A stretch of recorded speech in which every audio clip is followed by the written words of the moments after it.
চট্টগ্রাম মহানগরীতে জুলাই আগস্টের অভ্যুত্থান চলাকালীন সময় যে হত্যাযজ্ঞটা পরিচালিত হয়েছে তার সিংহভাগের সাথে সম্পৃক্ত ছিল আওয়ামী লীগ, যুবলীগ এবং ছাত্রলীগের নেতৃবৃন্দ, তাদের কর্মীরা, যাদেরকে আমাদের তদন্ত সংস্থা ফিল্ড ইনকোয়ারি করে তাদেরকে ভিডিও ফুটেজে, লাইভ উইটনেসের মাধ্যমে, পত্রপত্রিকায় সব কিছু মিলিয়ে তাদেরকে আইডেন্টিফাই করেছেন।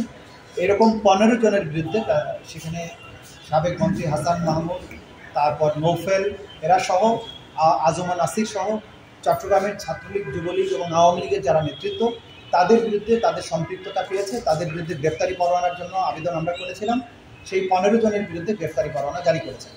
চট্টগ্রামের আরও একজন আসামি, যিনি কারাগারে আটক আছেন, ফিরোজ, যিনি ওই অভ্যুত্থানের সময়ে হামলার ঘটনার সাথে সম্পৃক্ত ছিল, তাকে অন্য মামলায় গ্রেপ্তার করা হয়েছে। তাকে এই মামলায় গ্রেপ্তার দেখানোর জন্য আমাদের আবেদন ছিল, সেটাও মঞ্জুর করা হয়েছে। এর বাইরে মোহাম্মদপুরের যে হত্যাযজ্ঞ, সেখানকার মামলাতে 2 মাসের জন্য তদন্তর জন্য আরও সময় বাড়ানো হয়েছে।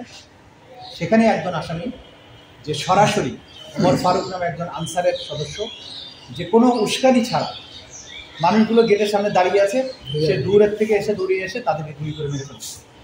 এই একজন আসামিকে গ্রেপ্তার করা হয়েছে, তাকে গ্রেপ্তারি পরোয়ানা মূল্যে আজকে এখানে নিয়ে আসা হয়েছিল, তাকে কারাগারে পাঠানোর আদেশ দিয়েছে। এটা ছিল মোটা দাগে আজকে।